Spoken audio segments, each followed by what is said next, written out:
delusional as I am watching them persecute my husband right now. It is not a delusion of mine. They are torturing this man, and this is not a delusion on my part. So what could be a better example than that is that they are persecuting him right now, right under my nose. Yeah. And no one is lifting a finger to help you out. And we're gonna try to do this. I hope Janet's sitting there listening to us right now. So we are going to make a concerted effort to attempt to help you out of this situation. You really do need obviously some more legal help here. And is there an email address that people can write to you at? Yes, actually, it's Hope254, Hope254 at live.com. Okay, that's Hope254 at live.com. So if they want to contact you, that's where they can get you. Okay.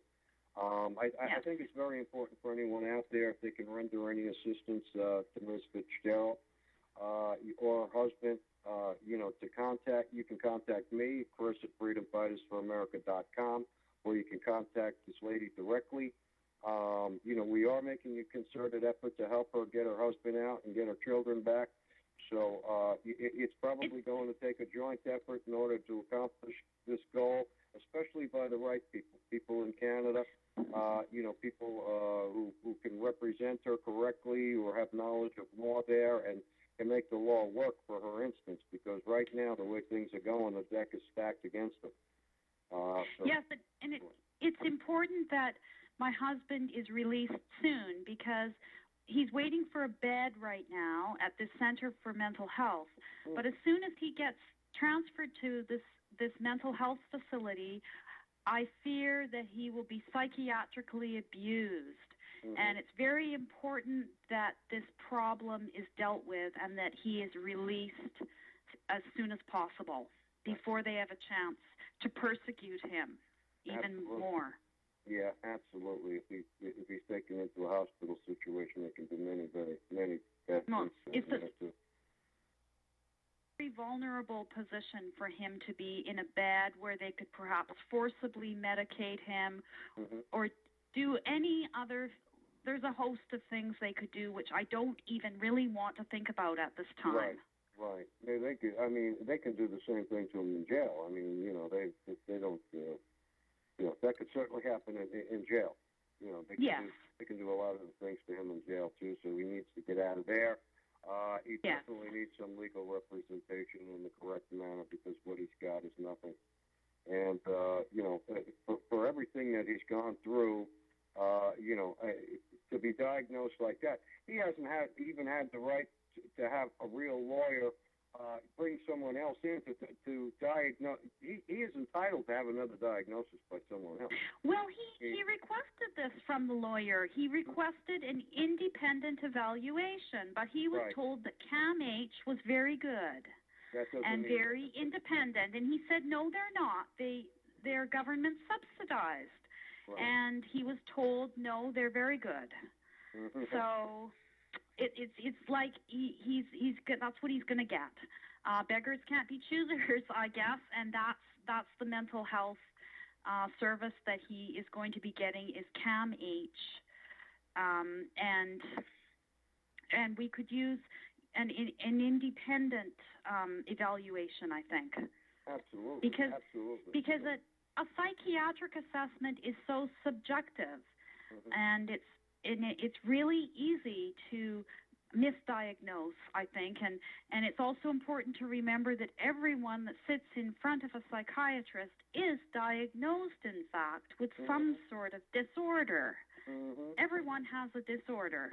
The human condition. The psychiatric field, according to the psychiatric field, everyone is, but they can make that work for them which way they want to, and that's the problem that you have. They're using this to manipulate the situation even further.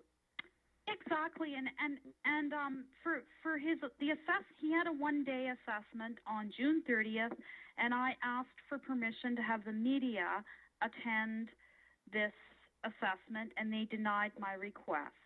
And to me, that that is also a bad sign that they would reject my idea to have the media attend or to have a video recording of the assessment, because that's indicative of the fact that they might be doing something that they're not supposed to be doing. Again, just like the secret hearing.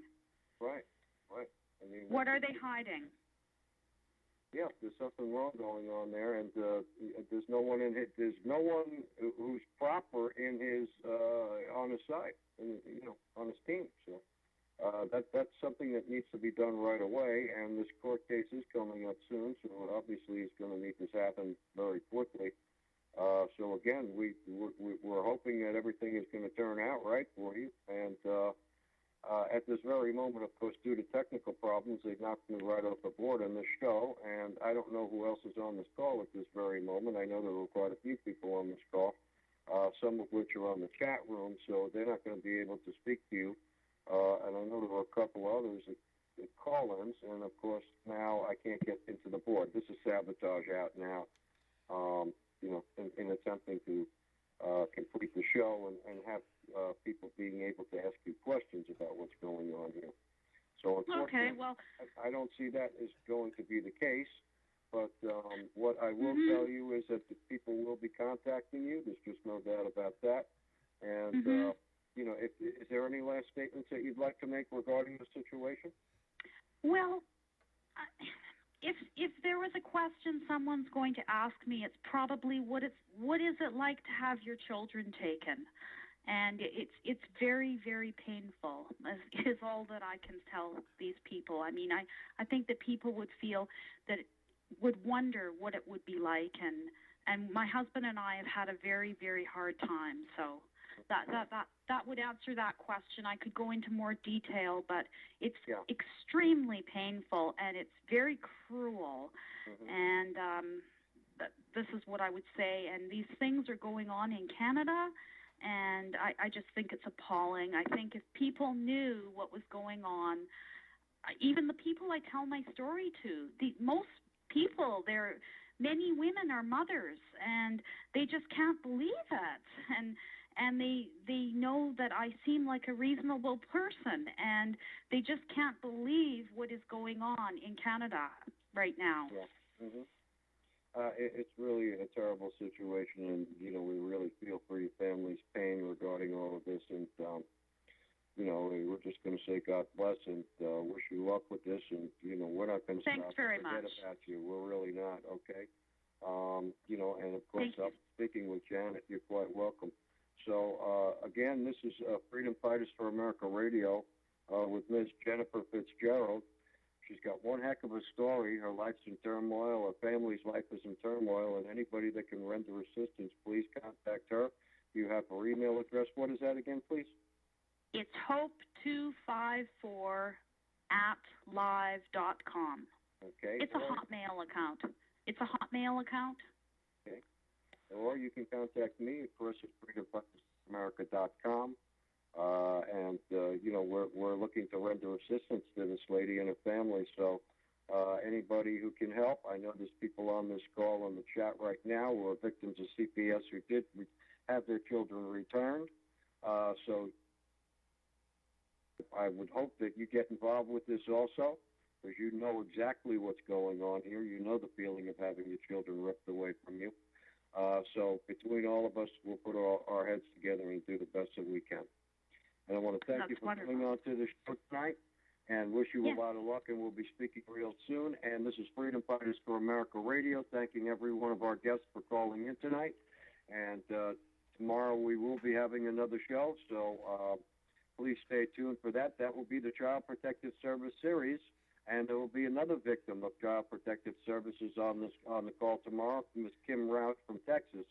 So we'll be back at 9 p.m. Eastern Daylight Time tomorrow night, and we thank all of you, and especially our guest tonight, for calling in and telling her story. So again, this is Independent, your host, and everyone have a good night. Thank you. Good night.